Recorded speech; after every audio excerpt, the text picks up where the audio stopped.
Now, the other thing I want to ask you is Gideon dead? Oh, that's another thing that I thought about too. Is like, was that actually Moff Gideon that was in the suit that burned up?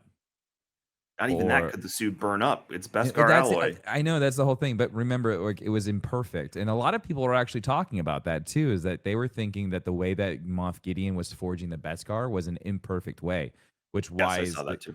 yeah. So I thought that was a really interesting take, which would make sense because like the only way you could make perfect Beskar armor would be through the forge, and so Right. however he was forging it was probably And a not. Mandalorian forge smith. Yeah, there's a specific way to make Mandalorian armor, and I'm sure he was not doing it correctly. No, Um, everything he did was half-assed. It was half-assed beskar alloy. It was a mhm. bunch of stormtroopers pretending to be Mandalorians. Yeah, The list goes on of him. He valued the culture from what can I get out of this? I most want to emulate definitely. this and I want to be this, but he was missing the main part of it, which is the people that make the culture.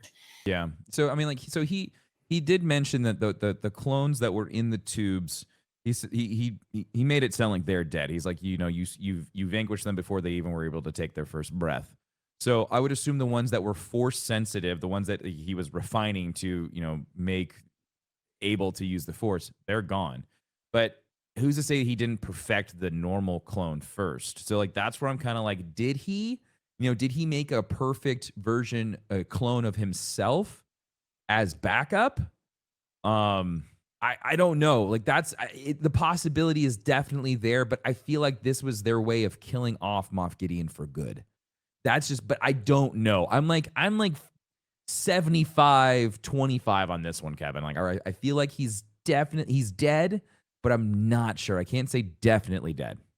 I feel like even if he's dead, that is not the last time we see Giancarlo Esposito No, playing that character, I agree. whether it's a clone or not in Star Wars. I'm not Yeah. even saying We just know Mandalorian that in he Star Wars. exists. We know that the possibility is there. Because who's to say that the base on Mandalore wasn't the only base? We know it You know, wasn't. We saw them on Navarro too. well, yeah, those were definitely the imperfect, far from getting there, but he had them elsewhere. So who's to say it wasn't, there isn't more on a Star Destroyer somewhere or another base out there. So we don't know. I mean, it definitely looks like he took his cues from the Emperor in that sense. Where he definitely had I a lot of hideouts. I have a feeling that he was taking. Obviously, we know why he had Dr. Pershing, but he Hmm. was probably taking cues from what Hux is doing with Project Necromancer Hmm. and trying to do it himself. Because Yeah. again, this is the stereotypical Imperial. Is like that's a great idea. If I use that for myself, I can gain more power. And it was also part of his ability to take over the Shadow Council. Yeah, and they even made note of that when they did like the wrap up leading into this episode. In the beginning, they even said like Moff Gideon says you are interested in clones. So it's like he definitely made like a distinction between like my project is far different and far more important than what you are working on.